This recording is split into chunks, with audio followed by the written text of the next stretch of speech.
Hallelujah. Let's give all the glory to God. सारी महिमा परमेश्वर को देते हैं। You know, every curse he can break. We heard the testimony. और जैसे हमने इनकी गवाही सुनी, Every curse he can break. और हर एक जो शार्प है वो परमेश्वर तोड़ सकता है। No need to go after the deliverance. और आपको छुटकारे की जाने की जरूरत नहीं है। Trust in the Lord. परमेश्वर पर आप विश्वास कीजिए, He is your deliverer. और वो आपको छुटकारे देने वाला है। You know, when you know the word, अगर आपको वचन मालूम है when you know He can deliver us, कि जब आपको मालूम वो मुझे छुटकारा दे when we सकता trust है, in Him, He'll deliver us. और जब हम उस पर भरोसा करते हैं वो हमें छुटकारा दे सकता है। He can open the womb. वो अपने कोख को खोल He सकता can है, arrange the place. वो हमारे लिए एक जगह दे सकता है, He can do the things which you never thought in our mind. और हम जो मन में सोचा भी नहीं होगा वो परमेश्वर कर सकता है। Hallelujah. Hallelujah. We welcome Brother Alan, who is there with us. हम स्वागत करते हैं भाई एलन का, जैसे प्रभु के वचन को So let's लेके put the आते hands together as he हैं। comes. जोरदार तालियों के Preach the साथ word. इनका हम स्वागत करते हैं। Jesus loves you. यीशु मसीह आपसे प्रेम करता है। Do you know how much he loves you? क्या आपको पता है कि वो कितना प्रेम करता है आपसे?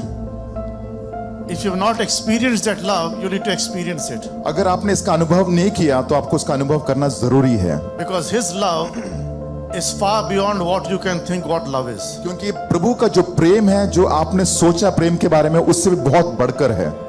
What Pastor was saying just now, I am going to continue with that. How God's love can help us to understand what Gabriel is telling us to do, so that we can become a blessing to people. और pastor ने जैसे Jackson pastor ने कैसे जो कहा था, उसको मैं और सारांश में और उसको मैं कंटिन्यू करूंगा कि गैब्रियल ने जो बात किया था और हम कैसे इस बात को लेकर दूसरों के जीवन में आशीष का कारण बन सकते हैं। So let us pray. आइए हम प्रार्थना करें। Heavenly Father, we thank you for this morning, स्वर्गीय पिता, धन्यवाद करते हैं सुंदर से सुबह के लिए that we can be in your presence, कि हम आपकी उपस्थिति में हो सकते हैं, which there is a purpose and a plan from you क्योंकि प्रभु आपका एक मकसद है, एक योजना है हमारे लिए, to listen to your word, कि आपके वचन को सुनने के लिए, to understand the word, इस वचन को समझने के लिए, to write the word on our hearts, और प्रभु ताकि इस वचन को हमारे हृदय में लिख ले, and to apply the word in our life. और प्रभु इस बातों को प्रभु हमारे जीवन में हम लेने के लिए We welcome you, Holy Spirit, हम आपका स्वागत करते हैं पवित्र आत्मा, that you will take complete control of this time, कि इस पूरा इस सभा का आप कंट्रोल करेंगे, and you will teach us your word, आप हमें अपने वचन को हमें सिखाएंगे, that we'll be doers of the word and not hearers only. ताकि हम वचन को करने वाले बने, ना केवल सुनने वाले। In Jesus' name we pray. यीशु मसीह के नाम से हम मांगते हैं, Amen. आमीन। First of all, I bring you compliments of the season from my family and myself. और मैं आप सभी के बीच मेरे परिवार की तरफ से मैं आपको शुभकामनाएं लेके आता हूं, And my whole sermon is based on the word love.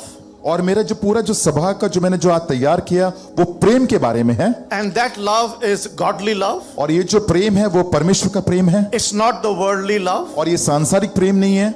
Because when we look at godly love, जब हम प्रभु के उस प्रेम को देखते हैं, it changes our life. वो हमारे जीवन को बदल देता है, It transforms our life. वो एक बहुत सारी एक अलग हमें जीवन को कर देता है वो। So there are two things in the love. और यहाँ पे दो चीज है यहाँ पे प्रेम के बारे में, One is the world और एक है संसार, and one is the word. और दूसरा है जो वचन।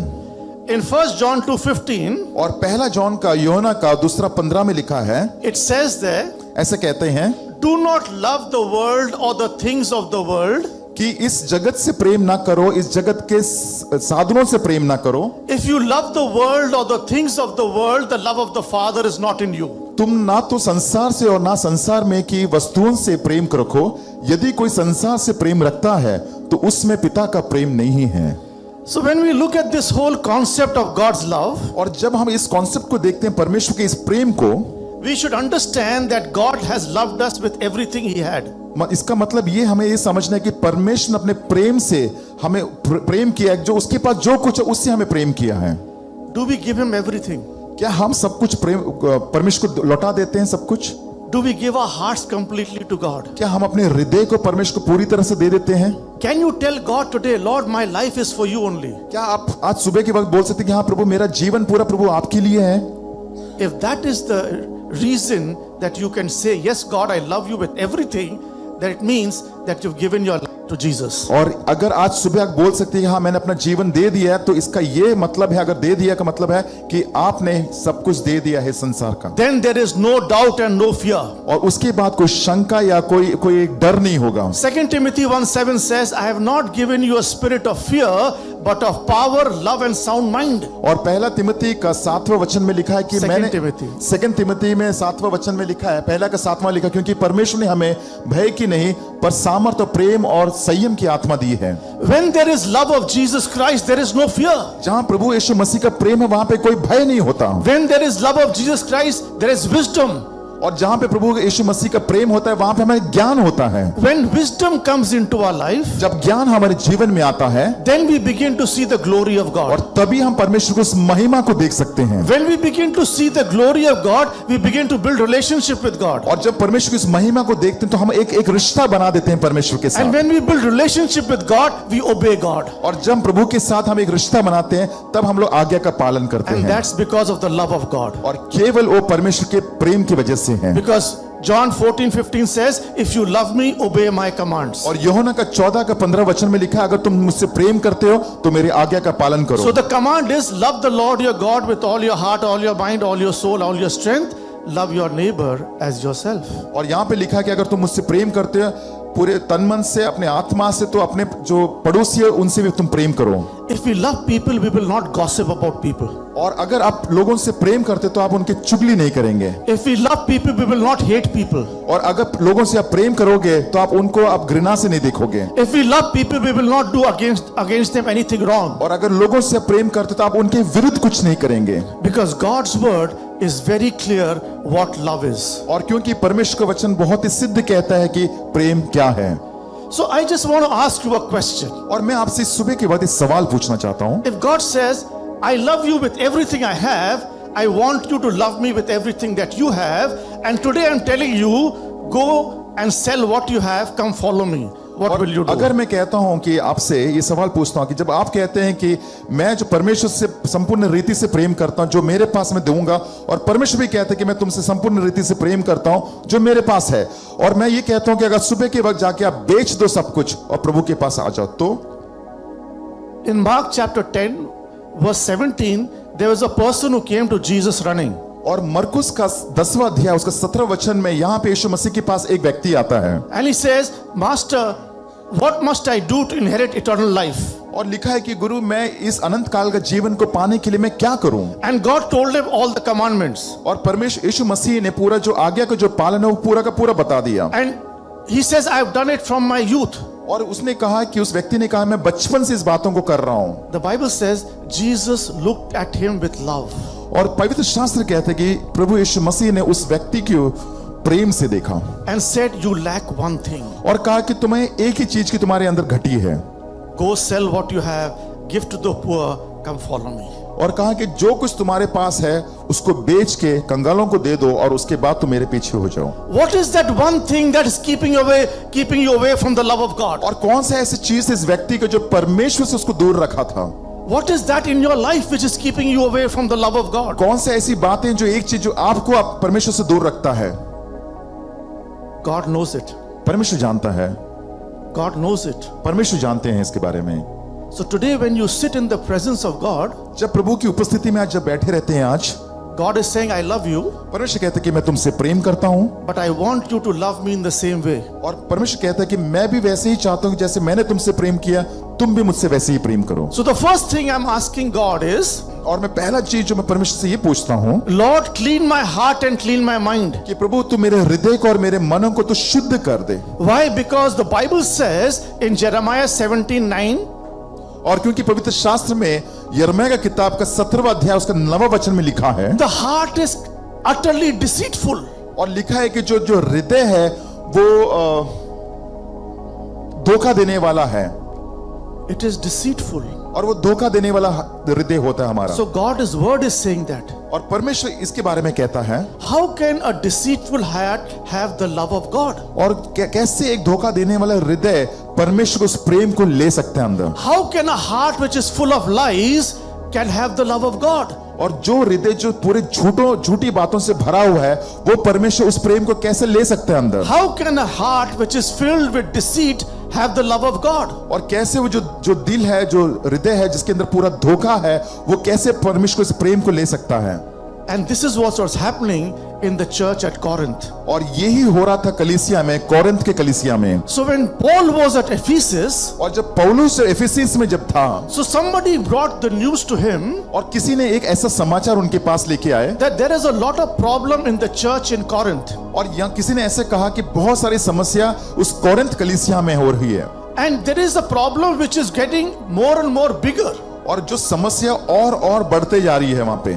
So in chapter 12 of 1 Corinthians, और पहला कुरिन्थियों का 12वां अध्याय में you will see that Paul is talking about how he can bring the people to the gift of healing. और यहाँ पे पौलुस कहते हैं कि कैसे लोगों को जो वरदान है, जो चंगाई का, उसमें कैसे लेके आ सकते हैं। And the healing is of the heart and the mind and the body and the soul. और यहाँ पे लिखा है कि हृदय का, मन का, आपका आत्मा का और शरीर का।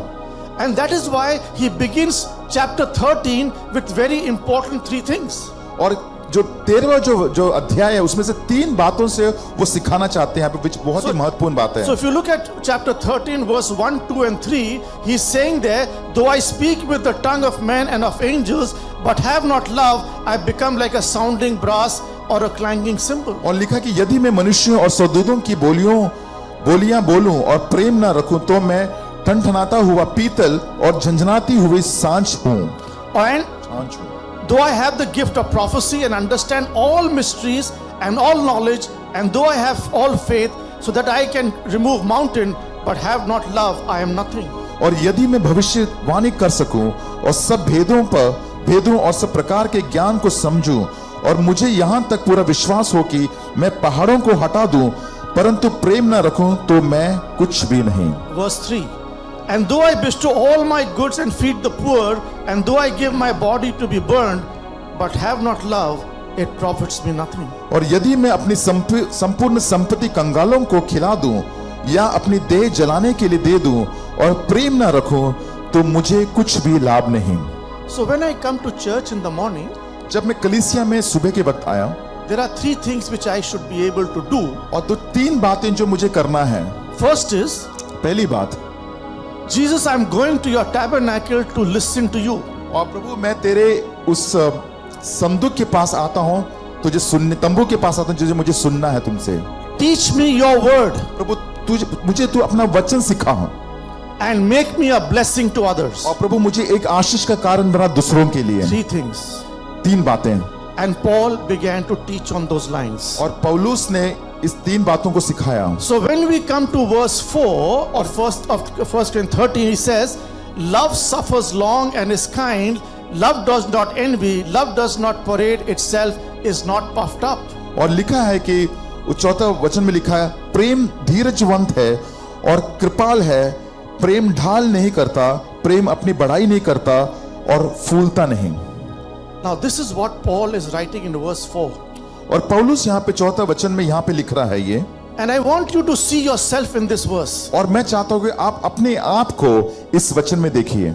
Where are you in these areas? और आप कौन से क्षेत्र में हैं इस वचन के द्वारा? Because God is testing your heart. क्योंकि परमेश्वर आपके जो हृदय को जांच रहा है। He knows what is going on in your heart. वो जानता है कि आपके हृदय में क्या हो रहा है। Now I am going to put one thing in front of the word love. और मैं इस वचन जो है प्रेम, उसके सामने मैं कुछ रखना चाहता हूँ। Because you've come to serve God. क्योंकि आप प्रभु की सेवा करने के लिए आए हैं। So I'm going to read it like this now. और मैं ऐसा पढ़ने जा रहा हूँ। God's love suffers long and is kind. God's love does not envy. God's love does not parade itself. God's love is not puffed up. कि प्रभु का प्रेम धीरजमंद नहीं और प्रभु का प्रेम कृपाल नहीं, प्रभु का प्रेम ढाल नहीं करता, प्रभु का प्रेम अपनी बड़ाई नहीं करता, प्रभु का प्रेम फूलता नहीं। That is God's love. और ये परमेश्वर का प्रेम है। Now if we do not know this love, अगर आपको प्रभु के इस प्रेम को नहीं मालूम, then we do not know the genuine love of Jesus तो Christ. जो साधारण जो लोग का जो प्रेम आप नहीं समझ पाएंगे। Because Jesus' love क्योंकि यीशु मसीह का जो प्रेम है is only for 3 things. क्योंकि केवल 3 बातों के लिए है। One is पहली बात, to tell other people about his love. और दूसरों को ये बताना है कि उसके प्रेम के बारे में। Live the life of love. और यीशु उस प्रेम के द्वारा अपने जीवन को व्यतीत करना। And begin to fellowship with God in love. और प्रभु के साथ संगति रखना उस प्रेम के द्वारा। Only when we begin to do this, जब आप इस बातों को करना शुरू करते हैं, we'll be able to understand what God wants from our life. फिर आप समझेंगे कि परमेश्वर आपके जीवन में क्या करना चाहता है। So then Paul wrote this to the Corinthian church and he wrote verse 5 again. और जब पौलुस ने जो कोरिन्थियन को चर्च को कलीसिया को लिखा और 5वें वचन में लिखा है, God's love does not behave rudely, is not seeking its own, is not provoked, thinks no evil. वह अनरीति नहीं चलता, पर अपनी भलाई नहीं चाहता, झुंझलाता नहीं, बुरा नहीं मानता। This is God's love. ये परमेश्वर का प्रेम है। Now when this is God's love, his children cannot move out of this. और ये अगर परमेश्वर का प्रेम है तो प्रभु के जो बच्चे हैं केवल बाहर ऐसे ही निकल के नहीं जा सकते। We cannot be rude to people. वो दूसरों के साथ वो एकदम कड़क बर्ताव नहीं कर सकते। We cannot be self-centered people. और ऐसा नहीं हो सकती हम लोग ये मध्य के जो लोग बने सबके सामने। We cannot think wrong about people or evil about people. और दूसरों के बारे में आप बुरा सोच नहीं रखेंगे। Because there is no midway, either we are on Jesus' side or on the world side that is evil. क्योंकि इसके बीच में मध्य का कोई जगह नहीं, या तो आप प्रभु यीशु मसीह के साथ हैं या तो आप जो बुराई जो है उसके साथ हैं। There's no midway. और कोई मध्य का कोई रास्ता नहीं है। And that's why when Jesus was encountered by Satan in the wilderness, Satan told Jesus, if you are the Son of God, make these stones bread. और इसीलिए जब यीशु मसीह जब जो 40 दिन के जब उपवास में थे, जब शैतान आके उसका परीक्षा किया तो बोला कि इस पत्थर को तुम रोटी बना दो। Now Jesus has all the authority to make that stone bread. अगर आप देखा जाए तो प्रभु यीशु मसीह के पास पूरा सामर्थ था कि उस पत्थर को वो रोटी बना सकते थे। But he did not come to do his will. He came to do the will of his Father. लेकिन वो अपनी इच्छा को करने के लिए इस संसार में नहीं आए, लेकिन अपने पिता की इच्छा को करने के लिए आए थे। You and me are here to do the will of the Father. और आप और हम भी प्रभु परमेश्वर की इच्छा को पूरा करने के लिए आए हैं। And the will of the Father is that we love people. और ये परमेश्वर की इच्छा ये है कि हम लोगों के साथ प्रेम And we रखें love God. और हम परमेश्वर से प्रेम रखें। When we begin to love God, जब हम परमेश्वर से ये प्रेम करना शुरू करेंगे, God reveals himself to us through his word. और परमेश्वर अपने आप को दर्शाना शुरू करता है अपने वचन के द्वारा। When does that happen? वो कभी होएगा When our fellowship and relationship with God gets stronger. और जब हमारी जो प्रभु के साथ जो संगति जो है मजबूत होगी, तब ये बातें होनी शुरू And होगी। that is through prayer. और ये केवल प्रार्थना के द्वारा होगा। And when we begin to pray, और जब हम प्रार्थना करेंगे, God's love is poured down to us into our hearts. और तभी परमेश्वर का जो प्रेम है हमारे हृदय में, हमारे जीवन में उंडेला जाएगा। And that love begins to overflow from our lives to others. और वो जो प्रेम है हमारे यहाँ से बहुताई से बहेगा दूसरों के जीवन में। Now Paul was concerned if they are behaving rudely and they are self-centered and evil, God's love will not flow. और पौलुस जानता था कि अगर लोग बहुत ही कड़क बर्ताव कर रहे हैं, उनका जो सोच अलग है, तो परमेश्वर का जो प्रेम इनके जीवन में नहीं आ सकता। The church exists for Jesus Christ. क्योंकि यीशु जो कलीसिया है वो प्रभु यीशु मसीह के लिए ही स्थापित किया गया है। You and me here exist not for ourselves. आप और हम यहाँ पे इस पृथ्वी में हमारे लिए नहीं है यहाँ पे, But we are here to proclaim the gospel of Jesus Christ to the nation. और हम लोग यहाँ पे है इसीलिए ताकि प्रभु के उस वचन को पूरे राष्ट्रों में देने के लिए हम लोग को बुलाए गए हैं हम। And people will see the love of God only when we are able to showcase the love of God genuinely. और तभी लोग देख पाएंगे जो सच्चा जो प्रेम है जो हमारे अंदर है, तभी लोग इसको समझ पाएंगे। In verse 6 he says, love does not rejoice in iniquity but rejoices in the truth. और 6वां वचन में लिखा है, कुकर्म से आनंदित नहीं होता परंतु सन्य से आनंदित होता है। Truth. It's सत्य, sorry, it's Truth. इस Okay? सत्य से आनंदित होता है। Jesus says, I am the truth of your life. प्रभु कहते हैं कि मैं तुम्हारे जीवन की सच्चाई हूं। Yeah, I'm the Truth of your life. और मैं तुम्हारे जीवन की सच्चाई हूं, He is the truth of your life. और वो ही तुम्हारे जीवन की सच्चाई है। Do you know that he is asking you today, have you taken me as the truth? परमेश्वर कहता है कि क्या तुमने मुझे अपना जीवन का सत्य जैसे माना है? When we tell lies, we dismantle the truth. और जब हम झूठ बोलते हैं तो उस सत्य को हम तोड़ देते हैं। Because Jesus is himself the truth, Satan is the father of lies. क्योंकि यीशु मसीह सत्य है और जो शैतान है झूठ का पिता है वो। That is why he is telling us here, we rejoice in the truth. और इसीलिए परमेश्वर प्रभु यीशु मसीह कहता है कि सत्य में तुम खुशी मनाओ। When we come to the house of God, जब हम प्रभु के घर में आते हैं, we should rejoice that we are going to meet the truth. और हमें आनंदित इसीलिए होना क्योंकि हम सच्चाई से मिलने जा रहे हैं। And when we want to meet the truth, जब हम सच्चाई से मिलेंगे, I will be in an attitude of prayer before I get into worship. और तब मैं प्रार्थना में पहले आऊंगा आराधना करने से पहले। I can talk about other things outside once I'm out. और मैं जो बात करना है, जो भारी बात है, मैं यहाँ से निकलने के बारे में बात कर सकता हूँ मैं। But when I enter the tabernacle of God, God's presence is here. और जब मैं उस प्रभु के परमेश्वर के तंबू में आता हूँ तो उसका परमेश्वर का जो अभिषेक है, जो उपस्थिति यहाँ है, Begin to experience that presence. और आपको शुरुआत करना है उसकी उपस्थिति को महसूस करने के And लिए। that is only when you love God in all the truth of His life. और ये तभी हो सकता है जब प्रभु से आप प्रेम करोगे उसकी पूरी सच्चाई में। Then He says here in verse 7, bears all things, believes all things, hopes all things, endures all things. और 7 वचन में लिखा है, वह सब बातें सह लेता है, सब बातों की प्रतीति करता है, सब बातों की आशा रखता है, सब बातों में धीरज धरता है।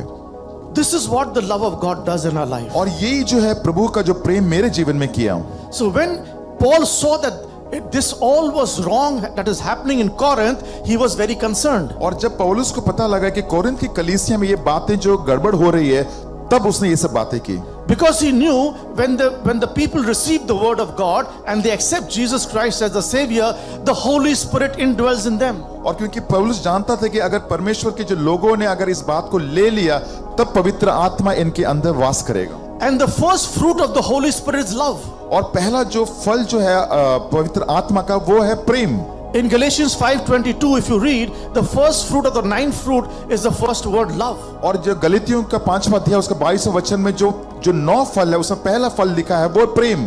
And the last word is self-control, which is verse 23. और फिर लिखा है कि सेल्फ कंट्रोल जो है 23वां वचन है। So हमारे जीवन में संयम होता है, So we need to have a self-control self control। about what our life is all about. और हमारा जीवन क्या है इसके बारे में।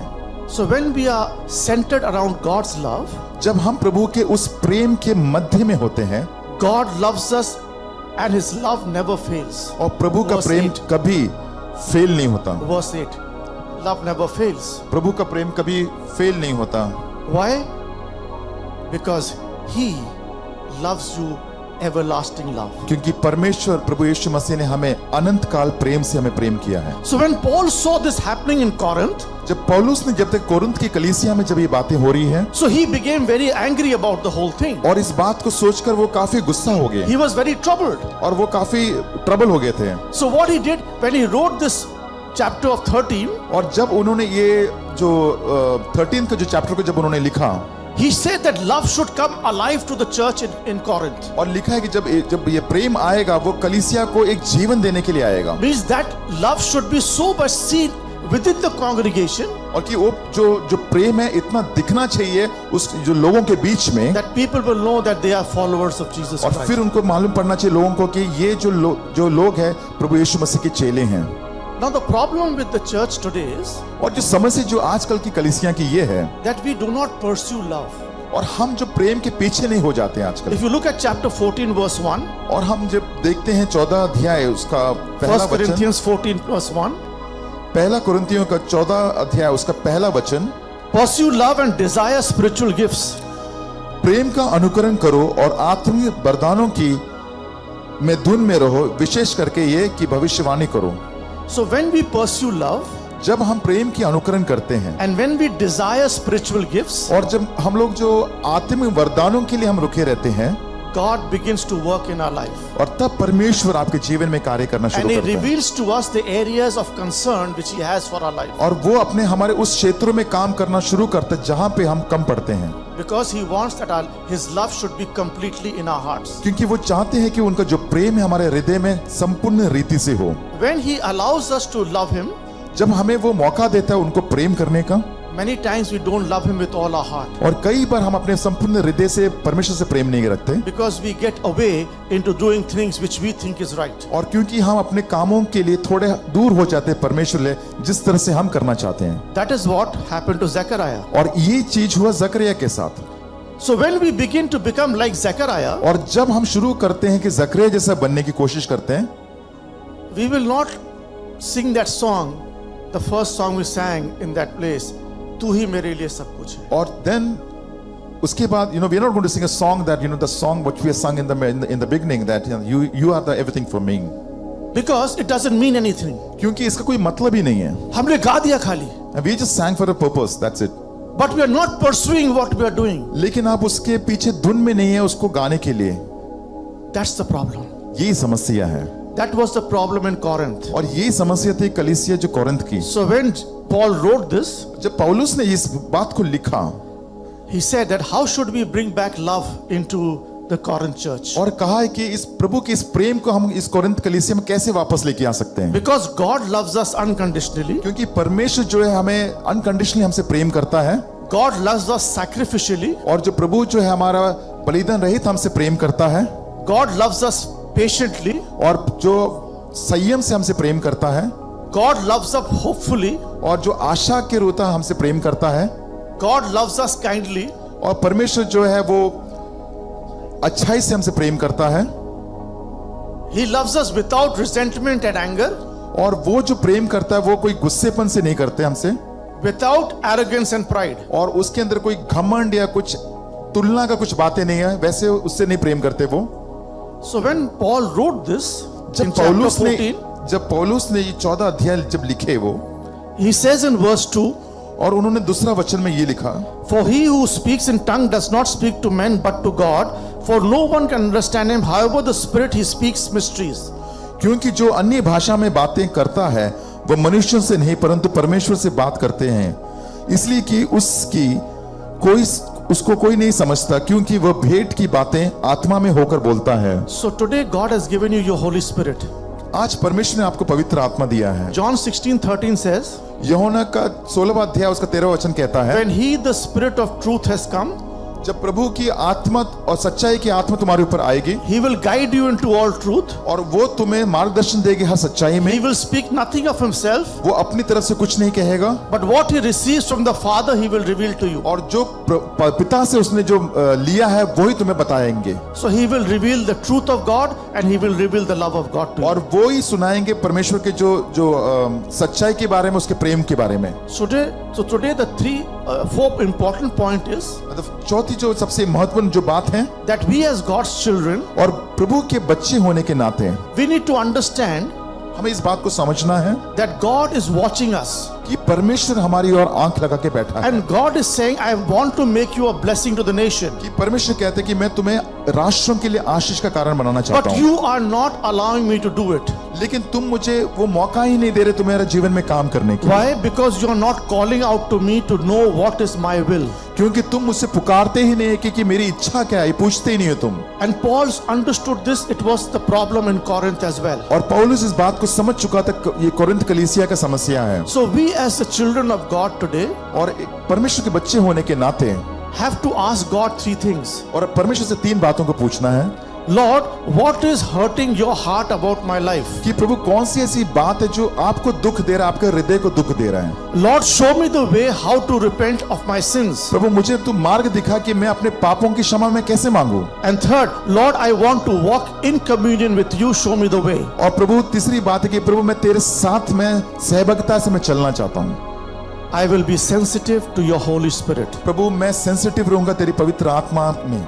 So today, the point where we need to end this sermon is, do we love God as God loves us? और ये जो मैं सभा समाप्त करने से पहले पूछूंगा, ये सवाल है, क्या हम प्रभु से वैसे प्रेम करते हैं जैसे प्रभु हमसे प्रेम करते हैं? Because if we do not love God as God loves us, we will never become a blessing to many people that God wants us. अगर जिस तरह से परमेश्वर हमसे प्रेम करते हैं, अगर हम प्रभु से उतना वैसा प्रेम नहीं करते, तो हम लोगों के लिए आशीष का कारण नहीं बन सकते. And that's why I'm leaving this verse of 2 Chronicles 7:14 with you.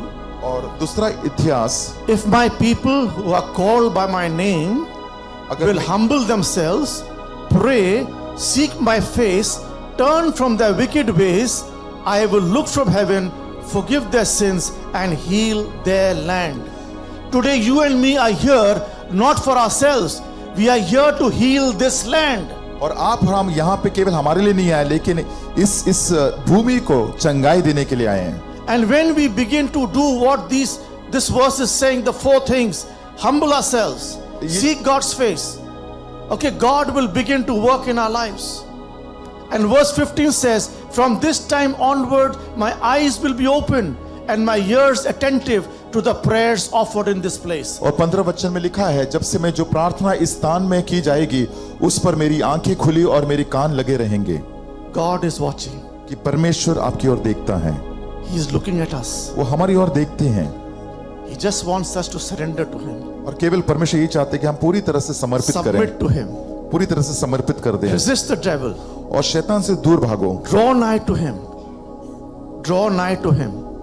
उसके नजदीक उसके आना. नजदीक आना And humble ourselves. और अपने आप को नम्र करना, So that this church, that is House of God Church, ताकि ये कलीसिया जो हाउस ऑफ गॉड कलीसिया जो है can be a city on a hill that cannot be hidden. और एक ऐसा एक शहर बनेगा जो पहाड़ में जो छुपाया नहीं जा सकता, That is you and people of the church. और ये है कलीसिया के हर लोग। God bless you. परमेश्वर आपको आशीष दे।